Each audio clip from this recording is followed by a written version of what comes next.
काय नीट सांगतो. निवडणूक आयोगानं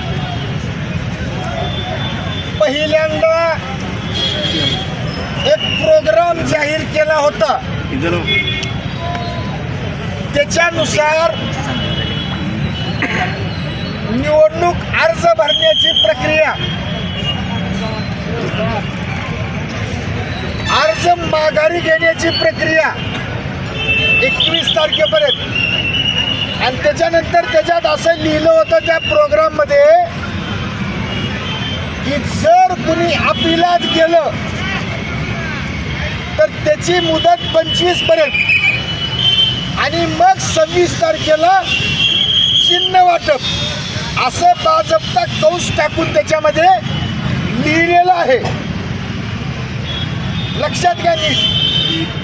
मग निलंग्यात काय झालं, 17 तारखेपर्यंत सर्व पक्षांनी अपक्षांनी अर्ज भरले. 18ला छाननी झाली. छाननीत एक अध्यक्षपदाचा फॉर्म शाहीर नावाच्या व्यक्तीचा सूचक अनुवादाची सही नाही म्हणून रद्द झाला. ते सन्मान्य शाहीर कोर्टात गेले.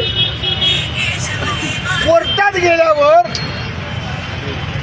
कोर्टानेही त्यांचा अर्ज दिनांक 25 तारखेला रद्द ठरवला. लक्षात घ्या नीट. मग प्रोग्राम नुसार ठरलेलं, कंसात लिहून ठरलेलं की अपील 25 पर्यंत चालेल आणि 26ला चिन्ह वाटप होईल, त्याप्रमाणे निवडणूक निर्णय अधिकाऱ्यांनी 26 तारखेला चिन्ह वाटप केलं. त्याच्यानंतर प्रचार झाला. मग मला सांगा, निवडणूक आयोगाने 29 तारखेला एक पत्र काढले. जे पत्र पत्रकार बंधूंकडे आहेत, आपल्याकडे माझ्याकडे आहे. त्याच्यात निवडणूक आयोग वरल्या एका पॅरेग्राफ मध्ये म्हणतो की ही निवडणूक स्थगित का करावं लागणार आहे, कारण अपिलामुळं जर एखाद्या नगरपालिकेत 26 तारखेपर्यंत चिन्ह वाटप करणे नाही झाले, 26 तारखेपर्यंत चिन्ह वाटप नाही झाले तर रद्द करावी लागेल. वाक्य पुन्हा खाल्ल्या पॅरेग्राफ मध्ये हाच देशद्रोही निवडणूक आयोग, भाजपचा एजंट असलेला निवडणूक आयोग म्हणतो की 26 तारखेला किंवा 26 तारखेनंतर जर चिन्ह वाटप झालं असेल तर ती निवडणूक स्थगित करण्यात येईल. ही आदेश कधी निघालाय, 29ला निघालाय.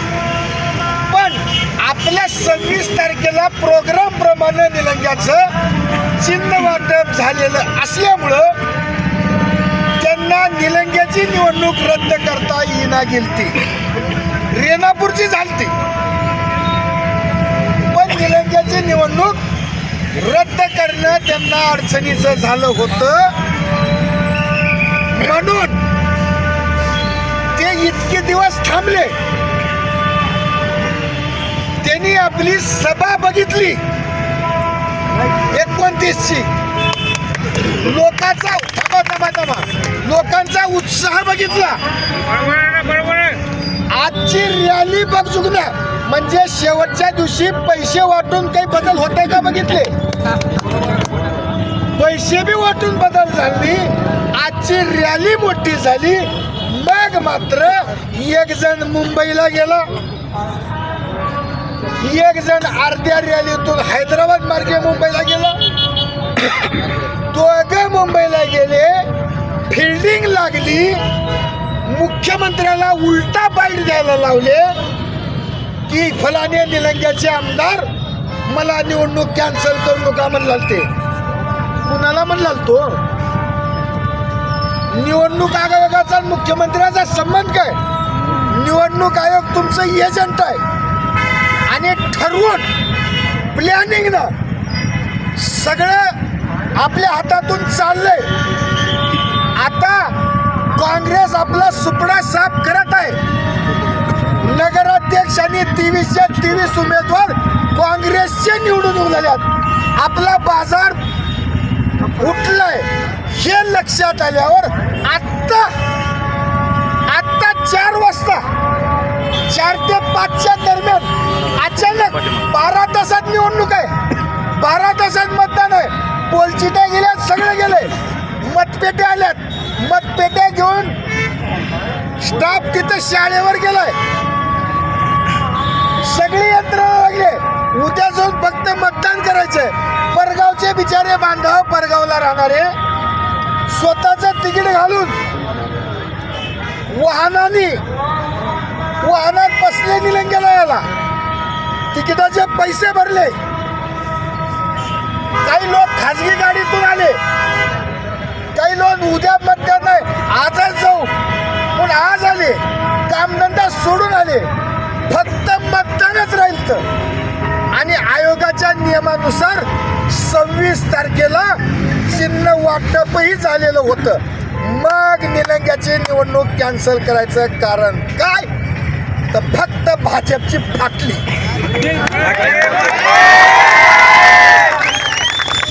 आणि मग भाजपच्या इशाऱ्यावर जर ही निवडणूक आयोग अशी हरामखोरी करत असेल तर निवडणूक आयोग कुत्र्याची औलाद आहे,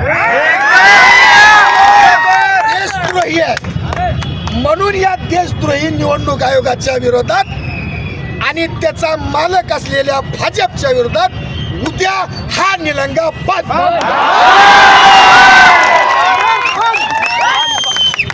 आणि लक्षात ठेवा भाजपवाल्यांनो, निवडणूक आयोगाच्या कुत्र्यांनो, निलंगा तुम्हाला भिणार नाही.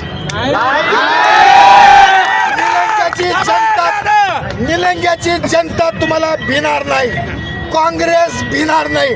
18 बगड जाती धर्मातला नागरिक आजचं मरण फक्त 10 दिवस पुढेच घातलं होती. डबल ताकदीनं निवडून येता. 20 दिवसानं तुम्हाला 20 वर्ष लोकशाहीचं मताचं रिंगण करू. आजचा जो निर्णय आहे तो कायम ठेवू. जिद्दीनं लढू. घरची चटणी भाकर आणून लढू. वडापाव खाऊन लढू. चहा पिऊन लढू. मुरमुरे खाऊन लढू. पण तुम्हाला रिंगण दाखवू. तुम्हाला गुलशिल्याशिवाय राहत नाही. आणि जनतेला माझी विनंती आहे, व्यापारी बांधवांना विनंती आहे, आज तुम्ही आमचे आहो. तुम्हाला त्रास देण्यासाठी आम्ही नाही, पण कुठंतरी लोकशाही जिवंत राहिली पाहिजे. कशासाठी राज्यघटना लिहिली बाबासाहेबांनी? कशासाठी देशामध्ये महात्मा गांधींनी, पंडित नेहरूंनी लोकशाही आणली? कशासाठी तुम्ही आम्हाला सगळ्याला अधिकार दिला मताचा?